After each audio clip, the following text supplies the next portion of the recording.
ব্রিটিশদের হাত থেকে আমরা তো অনেক আগে মুক্তি পেয়ে গেছি, কিন্তু পাশের বাসার আন্টির হাত থেকে যে কবে মুক্তি পাবো সেটা উপরওয়ালা ভালো জানেন।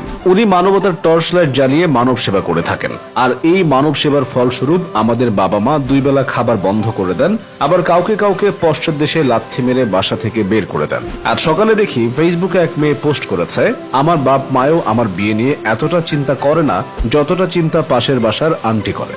আরে বারবার আমার মাকে শুধু বলে মেয়েকে বিয়ে দিয়ে দেন, বয়স তো অনেক হলো, এখন বিয়ে না দিলে পরে কিন্তু জামাই খুঁজে পাবেন না। অথচ আমি সবে ক্লাস 9-এ পড়ি। শুধু তাই না, কয়েকদিন আগে এক বড় ভাই ফেসবুকে পোস্ট করেছিল, আমার বিয়ের পর থেকেই পাশের বাসার আন্টি আমার মাকে শুধু বলতো, আপনার ছেলের বউয়ের এখনো বাচ্চা হয় না কেন, কতদিন হলো এখনো বাচ্চা হচ্ছে না। আমার মনে হয় মেয়ের সমস্যা আছে, এক কাজ করুন, এই মেয়েকে ডিভোর্স দিয়ে ছেলেকে আরেকটা বিয়ে করান। অথচ আমি বিয়ে করেছি 3 মাসও হয়নি।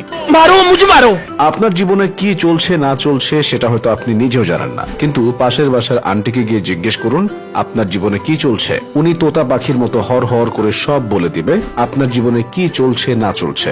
আমার কথা একবার চিন্তা করুন, আপনারা ভালো করে ভাবে সিঙ্গেল। আমি মার্জুক রাসেলের একটা কথা সব সময় মেনে চলি, আর কেউ নাই তার হাত আছে।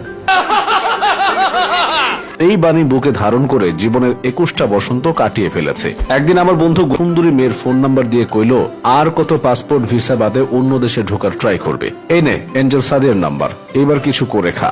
আমি অতি আবেগে আপ্লুত হয়ে ভুলবশত গলে একটা চুমু খেয়েছিলাম, আর সৌভাগ্যবশত আমাদের পাশের বাসার আন্টি সেটা দেখে ফেলে। উনি মানবতার টর্চ লাইট জ্বালিয়ে মানব সেবা করার জন্য আমার মা জননীর কাছে গিয়ে বলেছে, আমার নাকি সমস্যা আছে, আমি নাকি মেয়েদের থেকে ছেলেদের প্রতি বেশি আগ্রহ প্রকাশ করি, আমাকে যদি এক্ষুনি কন্ট্রোল না করে তাহলে আমি নাকি কয়েকদিন পর পরিবারের মুখে চুনকালি মাখিয়ে ছেলে হয়ে আরেকটা ছেলেকে বিয়ে করে ফেলবো। ভাই, এখন আপনারে বলেন, এত বড় মিথ্যা অপবাদ কি সহ্য করা যায়? ডিপজলের একটা গান আছে না, এইভাবে পাশের বাসার আন্টিকেও পুত করে দিতে ইচ্ছে করছিল।